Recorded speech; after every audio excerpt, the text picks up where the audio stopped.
மத்திய வங்கியுடன் சம்பந்தப்பட்ட ட்ரெஷரியுடன் சம்பந்தப்பட்ட நிதி மோசடியா இல்லாட்டி நிதி களவா இல்லாட்டி என்ன காரணம் என்று தெரியாது. ஆனால் மக்களுடைய நிதி மக்களிலிருந்து பறிக்கப்பட்டிருக்கு. இந்த விடயம் சம்பந்தமாக நிதிக்குழுவின் இருக்கிற ஒரே ஒரு தமிழ் உறுப்பினர் என்ற அடிப்படையிலே இந்த நாட்டிலே தமிழ் பேசும் மக்களுக்கு இது சம்பந்தமான ஒரு விளக்கம் கொடுக்க வேண்டிய ஒரு அவசிய கட்டாய தேவை, அந்த பொறுப்பும் என் மீது சுமக்கப்பட்டிருக்கு. ஏனென்றால் பாராளுமன்றத்திலே இந்த நாட்டிலே நிதி அனைத்துக்கும் பொறுப்பு பாராளுமன்றம்.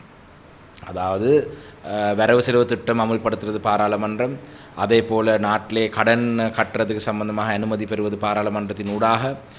புதிய வரி இருக்கிறாலும் பாராளுமன்றம் தான் அந்த சட்ட திருத்தங்களை கொண்டு வருவது. ஆனால் பாராளுமன்றத்தில் இருக்கிற அனைவரும் 225 பாராளுமன்ற உறுப்பினரும் இந்த விடயம் சம்பந்தமாக ஆராய முடியாத காரணத்தினால் நிலையில் கட்டளையின் கீழே நிதிக்குழு கமிட்டி ஆன் பப்ளிக் ஃபைனான்ஸ் என்ற ஒன்று உருவாக்கப்பட்டிருக்கின்றது. இந்த கமிட்டி ஆன் பப்ளிக் ஃபைனான்ஸ் தான் பாராளுமன்றத்துக்கு வரவு செலவு திட்டமாக இருக்கட்டும், சகல விடயங்களும் வரவு செலவு திட்டத்திலே என்றால் இந்த சப்ளிமெண்ட்ரி பட்ஜெட் இப்படியான பாராளுமன்றத்தில் நிதி சம்பந்தமான விடயங்கள் பாராளுமன்றத்துக்கு சமர்ப்பிக்க முதல் நிதிக்குழுவினுடைய அனுமதியை பெற்றுத்தான் பாராளுமன்றத்துக்கு சமர்ப்பணம். இதை நான் ஏன் சொல்கிறேன்னு சொன்னால், இந்த நிதிக்குழுவை பற்றி பலருக்கு தெரியாது. அப்போ இந்த நிதிக்குழுவிலே நான் இருக்கிற உறுப்பினர்களுக்குள்ளே தமிழ் பேசும் பாராளுமன்ற உறுப்பினர் இருந்தாலும் தமிழ் பாராளுமன்ற உறுப்பினர் நான் ஒருவர் மட்டும்தான். அந்த வகையிலே தேசிய மக்கள் சக்தி அரசாங்கத்துக்கு எதிராக பல குற்றச்சாட்டுகள் முன் வந்து கொண்டே இருக்கின்றது. அதாவது தேசிய மக்கள் சக்திக்கு மக்கள் வாக்களிக்கும் பொழுது மக்கள் மத்தியிலே இருந்த ஒரு நம்பிக்கை, இவர்கள் ஊழல் செய்யாதவர்கள், மோசடி செய்யாதவர்கள், நேர்மையானவர்கள் என்றெல்லாம் மக்கள் மீது மக்கள் மத்தியிலே நம்பிக்கை இருந்தது. ஆனால் அதே நேரத்தில் நாங்கள் தொடர்ச்சியாக சொன்னவங்க ஒரு விடயம், இவர் அனுபவம் குறைவு, இவங்களுக்கு அனுபவம் போதாதென்ற விடயத்தையும் நாங்கள் சொல்லியிருந்தோம். நாங்கள் இருந்த பொழுதும் அண்மை காலமாக நடந்த ஒரு சில சம்பவங்களை பற்றி பார்த்தால், நிலக்கரியோடு சம்பந்தப்பட்ட ஊழல் குற்றச்சாட்டு. இந்த நிலக்கரியினூடாக 35 பில்லியன் ரூபா வரைக்கும் இதுவரைக்கும் நட்டம் வந்திருக்கிறதாக ஒரு சில நிபுணர்கள் சொல்லியிருக்கிறார்கள். 35 பில்லியன் ரூபா. அதே நேரத்தில் அதனை தொடர்ந்து பார்த்தீங்கன்னு சொன்னால், லால்காந்த் அமைச்சர், விவசாய அமைச்சருடைய ஒரு வீடு, அந்த வீடு ஒரு சர்ச்சைக்குரிய விடயமாக மாறியிருக்கின்றால் அவருடைய அந்த வீடு தன்னுடைய சொத்து படிவத்திலே இல்லை. அதே நேரத்தில் அந்த வீடு கட்டுறதுக்கு அவருக்கு எங்கே இருந்த நிதி வந்ததுன்றது சம்பந்தமான ஒரு சர்ச்சை வந்திருக்கு. அதே போல தான் ஊடகங்களிலே அவருடைய சொத்து சம்பந்தமாக எத்தனையோ பல கோடிகள் சொத்து இருக்கின்றெல்லாம் வந்தது. அதே போல தான் சமந்த வித்யாரத்னன்ற அமைச்சர் 21 லட்சம் ரூபா தனக்கு வருமானம் வருவதாக மிளகு தோட்டம் வைத்திருக்கிறதாக சொல்லியிருக்கிறார்.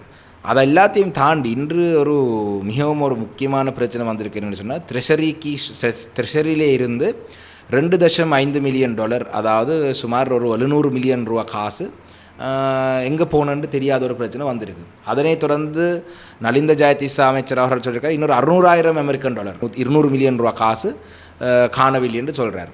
அப்போ இதெல்லாம் நிதிக்குழு தான் இது சம்பந்தமாக விசாரணை செய்ய வேணும். அந்த வகையிலே நாங்கள் நிதிக்குழுவுக்கு முன்பாக ட்ரெஷரி செக்ரட்டரியை வர சொல்லியிருந்தாலும் கூட ட்ரெஷரி செக்ரட்டரி அவர்கள் தான் வரமாட்டேன் என்று சொல்லி ஒரு செய்தி அனுப்பியிருக்கிறதாக சொல்லப்பட்டிருக்கு. ஆனால் நிதிக்குழு கூட்டம் நடைபெறும், அதிலே ட்ரெஷரி செக்ரட்டரி வர வேணும் என்ற நிலப்பாடிலே நிதிக்குழுவை சேர்ந்து நாங்கள் இருக்கின்றோம்.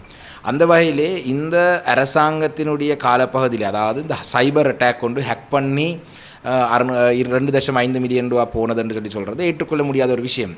$2.5 மில்லியன் ஏனென்றால் இதிலே 13 தொடக்கம் 16 பேருடைய அனுமதியுடன் தான் இந்த நிதி வெளியிலே போயிருக்கின்றது என்று தான் இன்று பரவலாக பேசப்படும் விடயம்.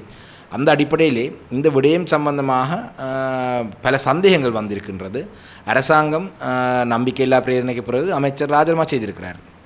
அப்போ இன்று இந்த அரசாங்கம் எங்களுடைய இந்த விடயங்களை நாங்கள் ஏன் சொல்கிறோம் என்று சொன்னால், அரசாங்கம் மிக கவனமாக இந்த காலப்பகுதியை கையாள வரும். ஏனென்றால் மக்களுக்கு அரசாங்கம் மீது நம்பிக்கை, அதாவது தமிழ் பேசும் மக்கள் என்ன நிலப்பாடில் இருக்கிறாங்கன்றது நாங்கள் எங்களுடைய ஊடகங்களை பார்த்தால் தெரியும். ஆனால் சிங்கள மக்கள் மத்தியிலே இன்று அரசாங்கம் முழுமையாக செல்வாக்கை இழந்து அரசாங்கத்தினுடைய நிலப்பாடு மிகவும் மோசமான நிலைக்கு போய்கொண்டிருக்கின்றது. இது சம்பந்தமான உடன் நடவடிக்கை எடுக்க வேணும். நாங்கள் தொடர்ந்து சொன்னது, இதில் களவு இல்லாவிட்டாலும் கூட சில நேரம் நமக்கு தெரியாது, அரசாங்கம் சொல்கிற விடயம் நிலக்கரி விஷயத்தில் இது களவெடுக்கப்படலை, ஆனால் தரம் குறைந்த நிலக்கரி வந்திருக்கின்ற அவர்கள் சொல்கிறார்கள். அப்போ தரம் குறைந்த நிலக்கரி வந்திருக்கின்ற செயல்திறன் இல்லாதவர்கள், வேலை செய்ய தெரியாதவர்கள், அனுபவம் இல்லாதவர்ன்றது இப்போ அம்பலமாகி கொண்டிருக்கு. மஹிந்த ராஜபக்ச ஜனாதிபதியாக இருந்து $18 பில்லியன் களவெடுத்து குற்றச்சாட்டு இருக்கு. அப்போ இந்த அரசாங்கம் இன்று அந்த எண்ணிக்கையே வேகமாக எட்டி கொண்டிருக்குது. செயல்திறன் இல்லாதபடியாவா ஊழலாலையான்றது பொறுத்து இருந்து தான் பார்க்க வேணும். அதே போல தான் இந்த அரசாங்கமும் இந்த நாட்டை தொடர்ந்து மாறி மாறி ஆட்சி செய்த ஆட்சியாளர்கள் அனைவரும் 75 ஆண்டுகளாக பௌத்த மதத்தை வைத்துக்கொண்டு பௌத்த மதத்தை வளர்க்கிறதுனூடாக தங்களுடைய அதிகாரத்தை உறுதிப்படுத்தியிருக்கிறார்கள், தங்களுடைய செல்வாக்கை அதிகரிக்க முயற்சித்திருக்கிறார்கள். இந்த அரசாங்கம் வந்த பிறகு பௌத்த மதத்தை வைத்துக்கொண்டு தலதா மாளிகையிலே வந்து முதல் ஆரம்பித்தார்கள் புத்தருடைய அந்த புனித சின்னங்களை காட்சிப்படுத்துறதாக. அதனைத் தொடர்ந்து இந்தியாவிலே இருந்து புனித சின்னங்களை காட்சிப்படுத்துகிறது கொழும்பு கங்காராமையிலே செய்தார்கள். அதனைத் தொடர்ந்து இப்போ 10 நாட்களாக சமாதான பாத யாத்திரை என்று சொன்னார். அப்போ இவர்களும் உண்மையிலே மக்கள் முகம் கொடுக்கிற பிரச்சனைகளுக்கு தீர்வுகளை காணுவதை விட பெரும்பான்மை சமூகத்தை பௌத்த துறவிகளை திருப்திப்படுத்துவதை பிரதான விஷயமாக வைத்துக்கொண்டு நடவடிக்கை இருக்கிறார். அதை விட்டு மக்கள் மத்தியிலே மீண்டும் நம்பிக்கையை பெறக்கூடிய வகையாக அவங்களுடைய செயல்பாடு அமைய வேணும். நிதிக்குழுவிலே இன்று மாலையிலே அந்த ட்ரெஷரி செக்ரட்டரி வருவாரா இல்லையான்றதை பொறுத்திருந்து பார்த்து மிச்ச விடயங்களை நாங்கள் கருத சொல்லாமல் நினைக்கிறோம்.